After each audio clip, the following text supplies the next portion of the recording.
And welcome back to 13 News Weekend Edition. A Black Kanawha County musician received justice this weekend for something that happened more than 50 years ago. He and his bandmates stood up against racism, and that stand came at a high price. 13 News anchor Rob Macko has their story. I wish it could be completely adjusted for the rate of inflation, but this is a check to pay you back what the union took from you. A special ceremony honored 79-year-old bass player Johnny Smith Saturday at Levi First Missionary Baptist Church in Rand. American Federation of Musicians Local 136 President Mike Pushkin apologized to Smith, the only surviving member of the band The In Crowd, which was punished for taking a stand against racism in 1968. I don't think that this necessarily makes things right. I think justice deferred is still justice denied. What this reaffirms is that Mr. Smith and his bandmates were right.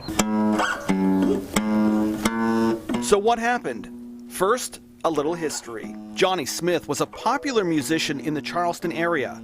He bought his first bass guitar at 18 while stationed in Germany with the U.S. Army.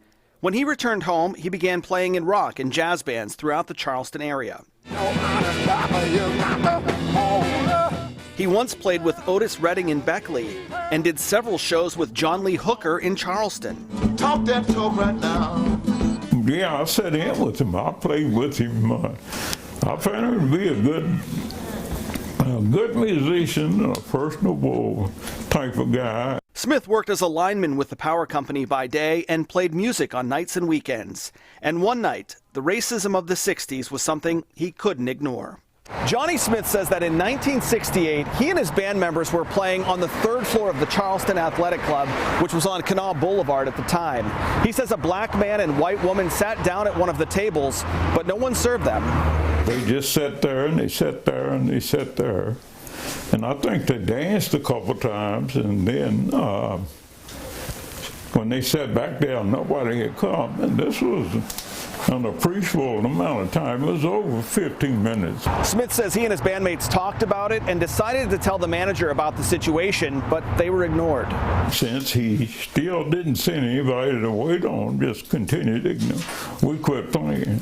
Smith says taking that stand led them to being kicked out of the club. Worse, the musicians union fined each member $150, which would be more than $1,100 today. It actually enraged me to the point, like I said, I never joined the union again. I never went back. Johnny's son Brian says gigs only paid about $30 back then, so the $150 fine was significant. He was married. You know, it wasn't just him. So when they levied that fine on him, they knew full well what they were doing, and they were going to teach him a lesson. Brian says hearing the story over the years angered him, but he hopes the union's actions on Saturday will give his parents some peace. It says a lot about the evolution of the union and the mindset. It says a lot about the evolution of the area. Brian's longtime friend Joe Slack got the ball rolling, telling Pushkin how the union treated Johnny Smith back then. To make amends, the union reinstated Johnny Smith and paid him back $250. Seeing justice almost done is just as important as being strong enough to forgive. And so I'm thankful that I was able to see that. I really am. In Rand, Rob Macko, 13 News, working for you.